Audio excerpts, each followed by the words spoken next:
네, 오늘의 발표 내용은 브랜드 자산과 고객 자산의 구축에 관한 발표입니다. 목차는 크게 세 가지로 이루어져 있습니다. 첫 번째로 브랜드 자산 및 브랜드 자산의 중요성, 두 번째로 브랜드 자산의 결정 요인에서 브랜드 인지도, 세 번째로 브랜드 자산의 결정 요인에서 브랜드 연상이란 무엇인지에 대해서 알아보도록 하겠습니다. 먼저 브랜드 자산이란 어떤 제품이나 서비스가 브랜드를 가졌기 때문에 발생된 바람직한 마케팅 효과를 말합니다. 브랜드 자산은 고객의 관점에서 그리고 기업의 관점에서 설명될 수 있는데 고객의 관점에서 본 브랜드 자산은 브랜드의 부착으로 인해 브랜드가 없었을 때보다 고객의 선호도가 증가했음을 의미하고, 기업의 관점에서 본 브랜드 자산은 브랜드의 부착으로 인해 브랜드가 없었을 때보다 매출액과 이익이 증가된 것으로 볼 수 있습니다. 두 번째로 브랜드 자산의 중요성입니다. 브랜드 자산이 왜 중요한지에 대해서도 이해할 필요가 있는데요. 기업들마다 앞다투어 브랜드 파워를 구축을 위해 노력하는 많은 이유들 중 하나는 성숙기에 들어선 대부분의 소비용품 시장에서 브랜드들 간 평준화로 인하여 경쟁 브랜드들 간의 제품 품질의 차이가 갈수록 줄어들고 있기 때문입니다. 따라서 기능면에서 자사 브랜드를 경쟁 브랜드들과 차별화하기가 갈수록 어려워지고 있습니다. 이런 상황에서 브랜드 이미지의 차별화에 의한 브랜드 자산, 즉 브랜드 파워의 구축이 상호 파괴적인 가격 경쟁을 피하고 높은 점유율과 수익성을 유지할 수 있는 도구로 측정되고 있습니다. 먼저 브랜드 자산의 결정 요인은 브랜드 인지도와 브랜드 연상으로 나뉘어집니다. 먼저 브랜드 인지도는 브랜드 재인식과 브랜드 회상으로 나뉘어지고, 브랜드 연상은 제품 속성과 관련된 연상, 제품 속성과 직접 관련이 없는 연상으로 나누어집니다. 먼저 브랜드 인지도란 소비자가 한 제품 범주에 속한 특정 브랜드를 재인식하거나 회상할 수 있는 능력을 말합니다. 브랜드 재인식은 브랜드 회상보다 강도가 약한데, 이는 소비자에게 한 제품 범주 내에 여러 브랜드명을 제시하고 각 브랜드명을 과거에 보거나 들어본 적이 있는지 조사하여 측정됩니다. 이에 반해서 브랜드 재인식보다 강도가 강한 브랜드 회상은 기억 속에 저장되어 있는 특정 브랜드의 정보를 인출할 수 있는 능력을 말합니다. 기억된 브랜드들 중에서 가장 먼저 떠오른 브랜드는 강력한 인지도를 가지므로 시장 경쟁에서 상당한 우위를 가지게 됩니다. 브랜드 회상은 브랜드 재인식보다 강도가 강하며 소비자들에게 한 제품 범주 내에서 생각나는 브랜드들을 열거함으로써 이를 확인할 수 있습니다. 예를 들면 휴지라는 카테고리에서는 크리넥스 휴지를 떠올릴 수 있고, 콜라라는 카테고리에서는 코카콜라, 휴대폰에서는 갤럭시나 아이폰, 그리고 즉석밥에서 햇반과 같은 사례가 햇반이 떠오르는 사례라고 할 수 있습니다. 이러한 브랜드 재인식과 브랜드 회상을 높이려면 브랜드 인지도를 증가시켜야 하는데, 그 방법들을 알아보도록 하겠습니다. 그 전략들은 반복 광고, 그리고 시각적 정보, 세 번째로 기억하기 쉬운 슬로건이 결합되어 나타납니다. 먼저 반복 광고는 제품에 대한 메시지를 소비자의 기억 속에 장기간 유지시킬 수 있는 효과적 방법의 하나입니다. 또한 가장 단순한 전략으로 소비자들의 자사 브랜드명과 차별적 제품 특성을 기억시키기 위해 반복적으로 제품 광고를 실시합니다. 다만 반복 광고를 너무 과다하게 반복하면 소비자들은 더 이상 주의를 기울이지 않고 실증을 낼 가능성이 높아집니다. 때문에 반복 광고의 효과를 높이기 위해서 동일한 제품 메시지를 반복적으로 광고하되 광고 실행 방법을 적절히 변형시킴으로써 광고 효과의 감퇴 현상을 방지할 수 있습니다. 먼저 동일한 메시지를 주는 반복 광고 속에서 광고의 배경 장면을 달리하거나 메시지 표현 방식을 변경하여 광고 실행 방법을 적절히 변형시킬 수 있는데요. 이를 잘 보여주는 대표적인 예시로 하이라이트 진로사의 맥주 광고가 있습니다.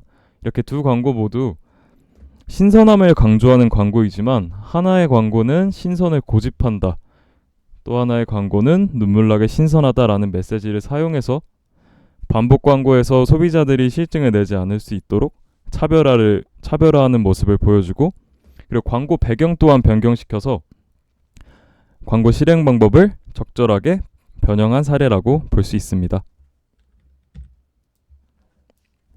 두 번째 브랜드 자산으로 브랜드 연상이 있습니다. 브랜드 연상이란 브랜드와 관련하여 기억으로부터 떠오르는 모든 것들을 말하는데요. 예를 들어 KFC라는 브랜드를 들으면 샌더스 할아버지나 치킨 바스켓 또는 치킨 너겟 등이 떠오르는 것을 브랜드 연상이라고 할 수 있습니다. 소비자가 브랜드에 대해 갖는 전체적인 인상은 브랜드 이미지는 브랜드와 관련된 여러 연상들이 결합되어 나타나기 때문에 바람직한 브랜드 연상을 떠올리게 하는 것이 중요합니다. 강력한 브랜드 자산은 소비자의 마음속에 호의적이고 강력하면서 독특한 연상들을 심을 때 형성되는데요. 따라서 바람직한 브랜드 연상이란 호의적이고 강력하고 독특한 연상들이 합쳐진 것을 말합니다.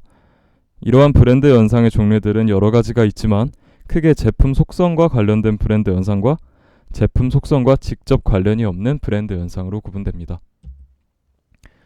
먼저 제품 속성과 직접 관련된 연상에는 제품 범주를 떠올리는 경우와 물리적 제품 속성을 떠올리는 경우, 그리고 지각된 품질을 떠올리는 경우로 나눠집니다. 제품 범주와 관련된 브랜드 연상의 대표적인 예시는 면도기라는 제품 범주에서 질레트 면도기를 떠올리는 경우나 휴지라는 범주에서 크리넥스 휴지를 떠올리는 경우, 또 진통제라는 범주에서 타이레놀과 같은 대표적인 진통제들을 떠올리는 경우라고 할 수 있습니다. 다음으로 물리적 제품 속성에 대한 브랜드 연상은 자사 브랜드를 제품의 속성과 연계시키는 것입니다. 대표적인 예시로 풀무원 브랜드가 있는데요.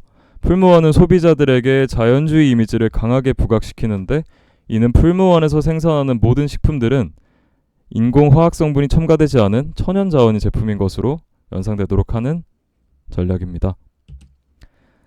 세 번째로 지각된 품질에 관한 브랜드 연상인데요. 사람들이 풀무원 생두부를 시장에서 판매되는 일반 두부보다 고품질인 것으로 연상하는 것처럼 소비자들이 자사 브랜드 품질을 어떻게 지각하고 있는지는 중요합니다. 생산하는 제품이 고품질이라고 생각되는 브랜드는 소비자가 그 브랜드를 계속 구매하는 데 있어 중요한 이유가 됩니다. 고품질에 대한 브랜드 연상을 효과적으로 보여준 사례는 현대카드의 더블랙카드인데요. 더블랙카드는 최상위 소비자 계층을 대상으로 고품격 서비스를 제공하는 프리미엄 브랜드로 포지션시켜 고품질이라는 강력한 브랜드 연상을 이끌어냈습니다. 0.05%의 최상위 VVIP 고객층을 타겟으로 9,999명에게만 가입 기회를 부여한다는 방침을 세웠고, 철저한 자격 기준에 의해 예비 고객을 선정해 카드를 발급했습니다. 이렇게 현대카드는 블랙카드를 통해서 고품질의 브랜드 연상을 통한 브랜드 파워를 구축하였습니다.